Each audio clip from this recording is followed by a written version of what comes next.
Jesus never said, "I am God." You may have heard this statement from a Muslim friend, religious skeptic, or family member at dinner. Are they right?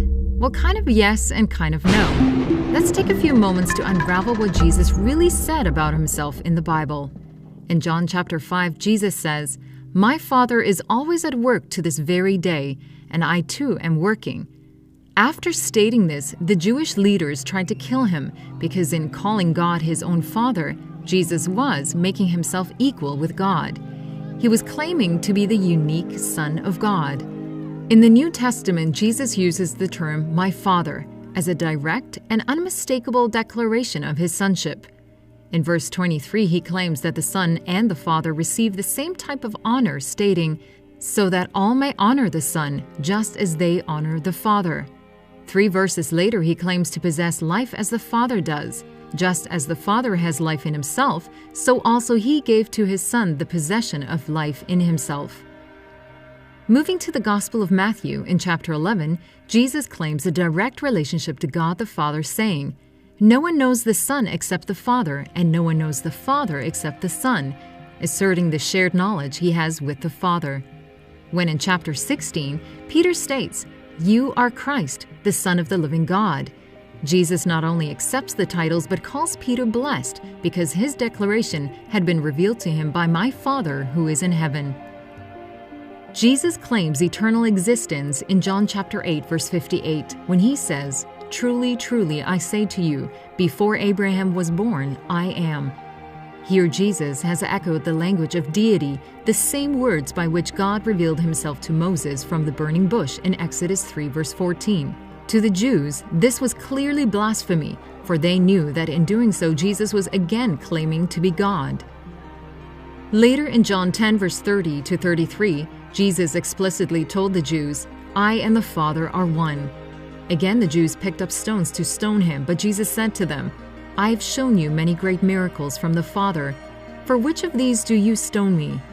"We are not stoning you for any of these," replied the Jews, "but for blasphemy, because you, a mere man, claim to be God." In the Sanhedrin trial of Jesus recorded in Mark 14, Caiaphas the high priest asked him, "Are you the Christ, the Son of the Blessed One?" "I am," said Jesus. "And you will see the Son of Man sitting at the right hand of the Mighty One and coming on the clouds of heaven." Those unfamiliar with the Old Testament writings might miss the importance of that statement, but Caiaphas and the council clearly knew that in saying he was the Son of Man, who would come on the clouds of heaven, Jesus was delivering a clear reference to the Son of Man in Daniel's prophecy in Daniel 7. He was not only claiming to be the pre-existent sovereign of the universe, but also foretelling that he would prove his claim by judging the very court that was now condemning him.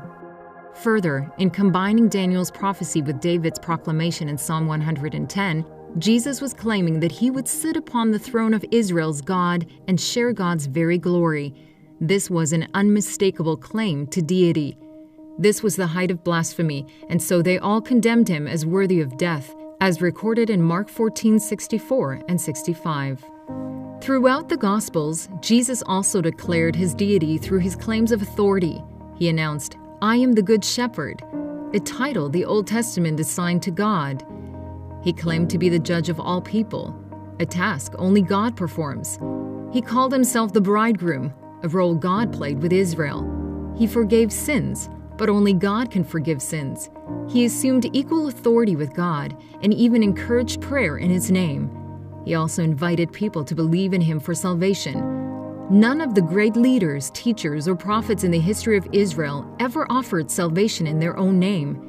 Appearing blasphemous, it was only Jesus who made this appeal of faith, because he was claiming to be God.